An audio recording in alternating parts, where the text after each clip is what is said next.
Salut tout le monde et bienvenue au podcast Les vraies affaires zéro bullshit. Je suis de retour aujourd'hui pour une quatrième fois, quatrième sujet. Je vous ai dit que je reviendrais pour vous parler des annonces de François Legault concernant donc le déconfinement potentiel ou prévu. Ce sont de bonnes nouvelles pour l'Outaouais, mais juste avant de vous parler de ça, je veux vous répéter, ça ferait mon affaire si vous pouviez partager la vidéo. Et aussi, bien sûr, n'oubliez pas, on a un beau petit concours et je vais vous donner un mot, un indice à la fin du podcast pour vous permettre de gagner 100 $ la semaine prochaine. Donc, on fait tirer 100 $ à chaque semaine. Vous avez simplement à prendre l'indice et l'inscrire dans les commentaires dans la chaîne ou sur les commentaires sur la chaîne YouTube sous la vidéo. Donc, une excellente nouvelle aujourd'hui. Excellente nouvelle. Le premier ministre a annoncé, puis je vais me concentrer particulièrement sur l'Outaouais, là. C'est ce qui nous préoccupe. Alors, le premier ministre a annoncé que l'Outaouais tombait en zone orange dès lundi. Le seul bémol, je vais vous dire, moi, j'aurais préféré samedi. J'aurais préféré que ça se passe cette fin de semaine, que ce soit de vendredi à samedi ou samedi, parce que Ottawa est déjà déconfiné. Il y aura donc exode économique de toute façon. Et possiblement, avec le canal qui est ouvert, les restaurants vont être ouverts. J'ai peur, moi, qu'il y ait pas mal de monde de l'Outaouais de l'autre côté. Ça m'achale. Et dans la journée notamment. Et j'aurais préféré que ce soit samedi. Mais c'est pas grave. L'annonce est faite pour lundi. C'est une très bonne nouvelle. Ce qu'on doit comprendre, c'est que par rapport à Ottawa, on est très similaire. Là. La seule chose qui va rester de différent, ce sera le couvre-feu, qui est repoussé à 21h30, si j'ai bien compris. Donc, pour ce qui est des autres choses, les gyms vont ouvrir, salles de cinéma vont ouvrir, mais partout au Québec, on a appris ça. J'y reviendrai. Les restaurants vont ouvrir. Parfait. Donc, et le couvre-feu est repoussé un peu de 20h à 21h30. Donc, excellente nouvelle. Excellente nouvelle aussi de comprendre qu'il n'y aura pas de barrage sur les ponts. C'était pas productif cette affaire-là. Ça devenait nécessaire s'il y avait encore une grande différence de traitement entre les deux régions. Et puisque là, on est arrimé, ben il y a pas de raison. Et d'ailleurs, le premier ministre, et ça me laisse supposer que quand le premier ministre a parlé dans le point de presse que, ben de toute façon, Ottawa, ça va mieux, les cas, etc., etc. Moi, je pense que la situation à Ottawa, tant au niveau de la pandémie, des hospitalisations, du nombre de cas, mais aussi du déconfinement progressif à Ottawa qui a eu lieu cette semaine, donc aujourd'hui, à partir d'aujourd'hui, donc c'est déconfiné dans les restos, etc. Ça a joué beaucoup. Moi, je pense que ça a joué beaucoup dans la décision de M. Legault en disant, bon, mais je suis pogné qu'une patate chaude en Outaouais, Ottawa est déconfiné, je le disais ce matin, si je garde l'Outaouais confiné, ben ils vont aller l'autre bord, je vais avoir les pertes économiques, puis je vais avoir les risques de pandémie pareil, de contamination. Puis si je veux pas ça, là, je suis obligé de mettre des barrages routiers. Puis là, comment je vais expliquer des barrages routiers avec Ottawa, alors qu'il n'y aura pas de barrage routier entre l'Outaouais, puis, je sais pas moi, Tremblant, Mont-Tremblant, puis les Laurentides. Fait qu'ils voulaient pas rentrer dans cette dynamique-là. Puis là, considérant qu'Ottawa a déconfiné, je pense que c'est une bonne chose de voir qu'il n'y aura pas de barrage nulle part.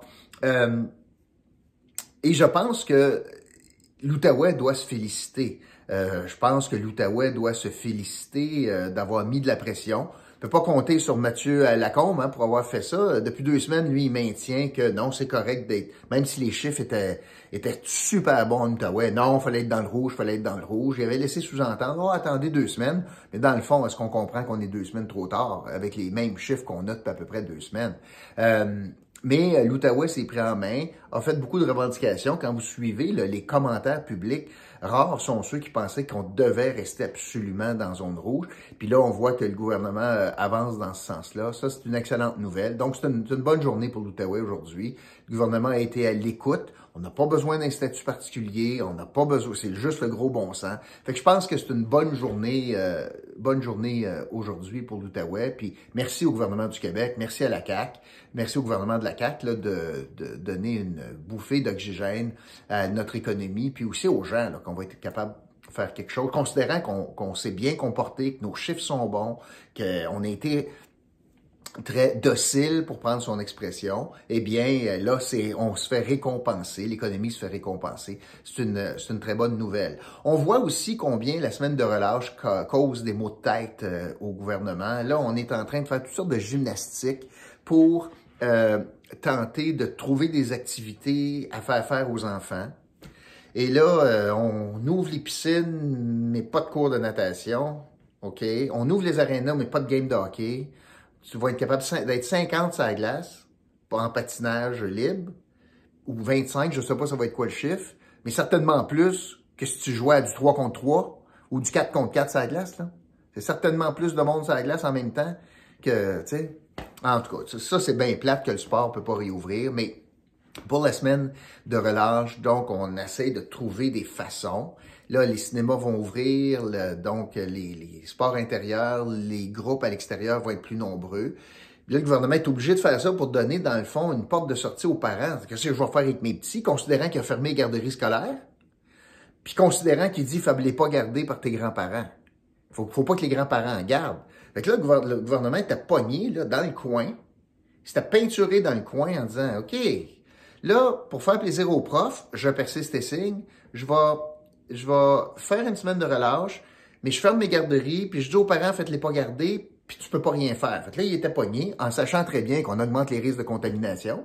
Si c'était, tu sais, on est là-dedans, là. Fait qu'on augmente les risques de contamination pour la semaine de relâche.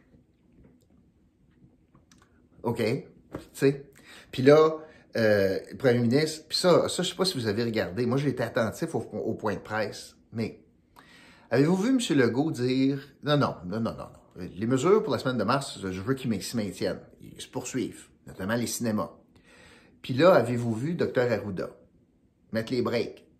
Puis là, il dit, ben là, on va voir, là, puis le mardi de la semaine de relâche, on évaluera ça, puis on va dire, mais à chaque fois qu'il parlait, il se tournait vers M. Legault.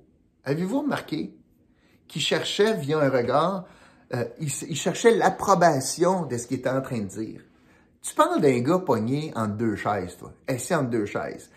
Il doit être le directeur de la santé publique indépendant, mais il est sous-ministre en même temps, donc son boss, c'est le ministre de la Santé, puis le premier ministre. Tu parles d'une situation intenable. Il est obligé de dire, ben moi, à la santé publique, tu vas trop vite, un instant, là. Puis là, il est obligé de se tourner de bord, il regarde le boss, son boss, puis il dit, ben là, seriez-vous d'accord qu'on prenne mardi pour regarder ça? C'est du vaudeville, là, tu sais, ça... Qu'on arrête de dire c'est la santé publique qui mène. On peut-tu arrêter de dire ça, là? C'est le premier ministre qui mène. Puis c'est correct. Moi, j'aime autant ça en passant. La santé publique, c'est un avis. Un avis parmi tant d'autres. Je vous rappelle, la santé publique n'avait pas recommandé de fermer les restaurants. M. Legault a fermé les restaurants. Parce qu'ultimement, le gars qu'on va juger, là, pour tout ça, là, c'est pas Dr Arruda, là. C'est un fonctionnaire. C'est pas lui qui va être jugé. Ultimement, celui qu'on va juger, c'est celui qui met sa face sur le poteau. On appelle ça un politicien. En l'occurrence, ça sera M. Legault et la CAQ. Puis vous aurez la chance de dire, moi, je suis bien content de comment il a fait ça. Moi, je suis un petit peu pas content ou je suis très mécontent. Puis vous voterez en conséquence. Mais d'essayer, comme Mathieu Lacombe fait, passer à la POC tout le temps à la santé publique, vous voyez bien, vous avez bien vu aujourd'hui que c'est pas le cas. Le premier ministre a dit, non, moi, je jouerai pas au yo-yo. Si j'ai dit oui pour les cinémas, c'est parce que je veux les garder ouverts. Puis là, tu as Dr Arruda qui est tout mal à côté. Il dit, ben là, tu vas trop vite. Il y a un petit peu plus. Puis il dit, écoute, François, c'était trop vite cette affaire-là. Laisse-moi le temps. Puis, en tout cas, je voulais vous raconter ça. Donc, je suis super content. C'est une bonne nouvelle pour l'Outaouais. On en avait besoin.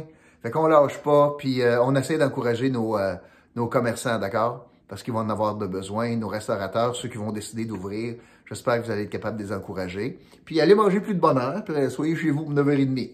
Coudonc. Pas pire, ça.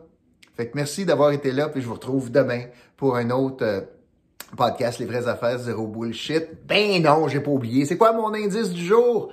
Ben oui, mon indice du jour, c'est François Legault. François Legault, l'indice du jour aujourd'hui pour ce podcast-ci, parce qu'on doit remercier le premier ministre de faire passer l'Outaouais en son orange. Salut tout le monde!